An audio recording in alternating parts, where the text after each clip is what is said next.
nos États ont justement la capacité quand même xeex mbir mi mu jóge fi d'autant plus que yenn ci ay organisation ñu ngi jàpp ne état dafa war a mettre sur pied des politiques yi nga xam ne daañu mën a tënk ndaw ñi ñu toog ci seen kër mais est-ce que dina yomb si on sait que li ngeen jot analyser yëpp ci facteurs yi nga xam ne mooy yóbbu ndaw ñi ñu dem xoole ji lan moo ne fële est-ce que dina yomb pour nos États?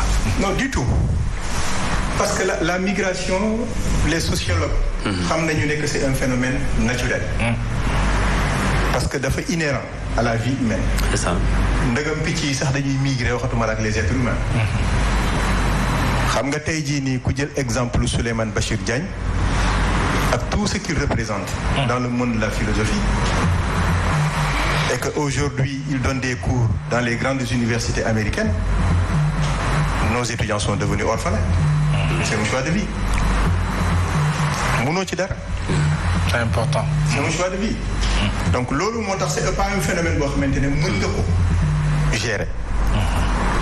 Par contre, on peut atténuer le phénomène. Et même on peut aller plus loin. Parce que man, à un moment donné, ñun commencé woon nañu problématiser la préparation à la migration. C'est vrai. Du côté occidental, ils ne peuvent pas entendre ça. Mais par contre, ils peuvent réaliser leur propre concept genre migration choisie. Mais quand tu leur dis, nous devons préparer nos jeunes à la migration, ils pensent que le monde est fini, quoi. Alors que c'est la meilleure manière de contrôler le phénomène. Tout à fait.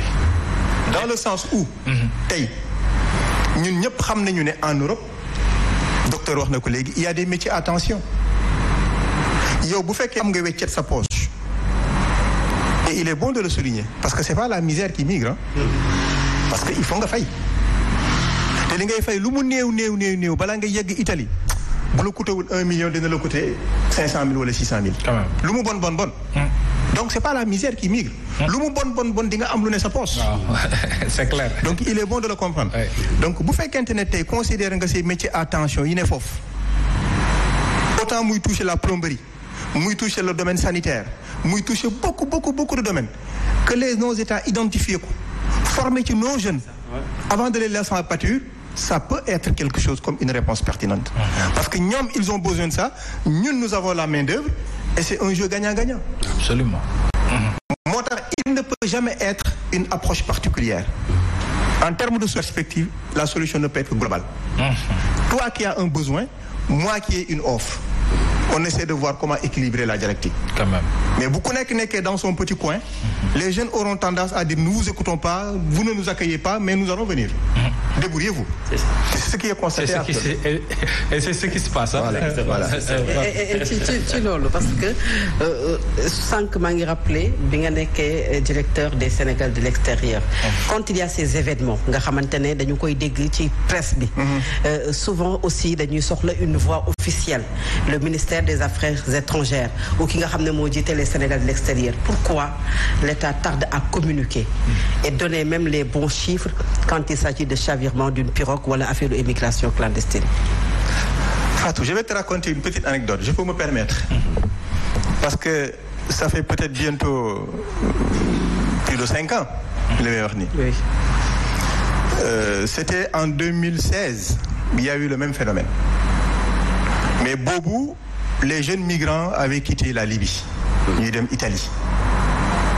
Il y avait à peu près 300 bonhommes ci bateau bi.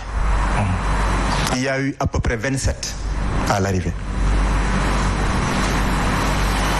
On avait en son temps dit qu'il y avait plus de Sénégalais dans le bateau. mu créé woon benn genre émoi national jaaxalul ñëpp.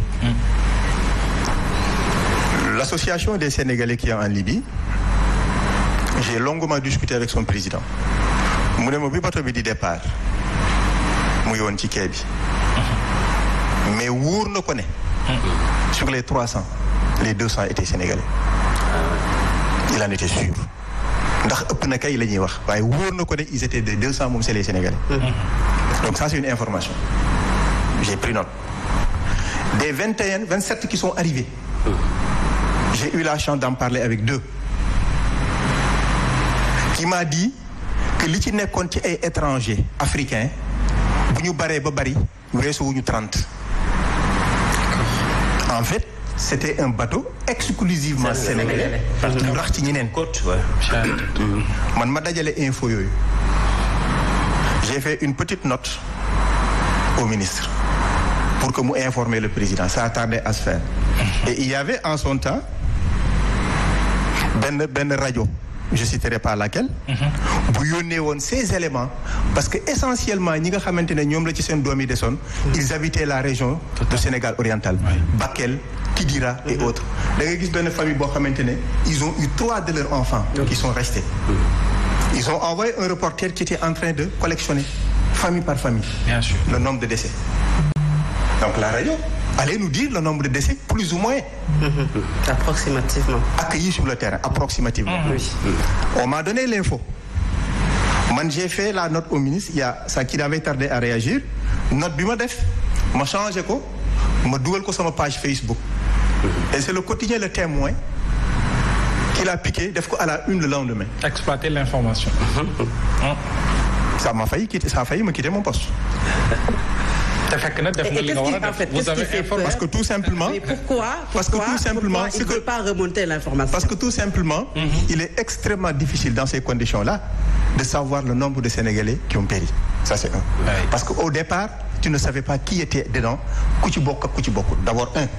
Donc les pour les dire approximation les donne. De notre état, je sais que vous les journalistes, vous ne les pardonnez pas l'approximation. Ça c'est un élément. L'autre élément. On n'a pas suffisamment, nous, une culture de statistiques. C'est notre mal. Les chiffres. Les chiffres.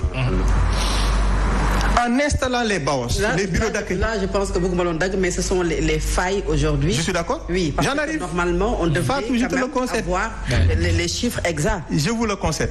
Lolo Motakhon, on s'était battu pour avoir des bureaux d'accueil, d'orientation et de suivi dans chaque région du Sénégal et dans les différents départements. Pour nous, nous devons la remontée de l'info.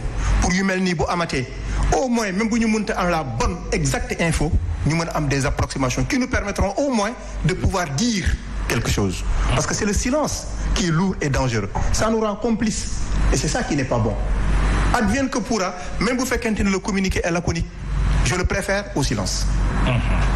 Même s'il est difficile d'avoir des statistiques où on peut dire exactement ce qui s'est passé. Mais au moins, un effort doit être fait à ce niveau-là. Je vous le concède vraiment, parce que de manière statistique, au Sénégal, on a de sérieux problèmes à ce niveau-là. Et souvent, les mesures qui sont prises juste après les tragédies. Parce que Mangi rappelait ça, qu'il y avait un vendredi noir, où quand même, dans le vendredi d'été, 480 Sénégalais qui ont péri au large des côtes parce que dans Espagne. C'était en 2021. Juste après, nous avons eu un événement pour répondre à ce que nous avons. Mais non, les mesures qu'on prenne souvent, parce qu'il y a une chibir. Pourquoi ces mesures de mesures concrétisées? Non, mais le docteur a dit tout à l'heure que l'évaluation des politiques de femmes a importance quant à leur efficacité et leur efficience.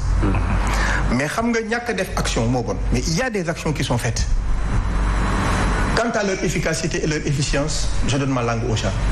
Parce que je ne saurais les maîtriser, je ne saurais l'évaluer. Mais le phénomène de la migration, les sociologues le savent, il est extrêmement rare. Même pour c'est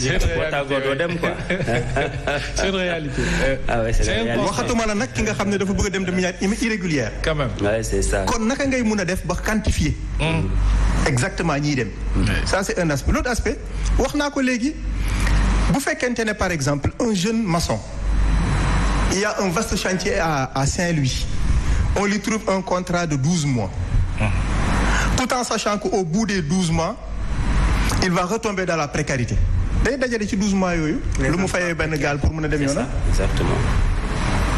Un peu avant, considérant un peu ce que la famille exerce en termes de pression sur les jeunes, ça y a ça, le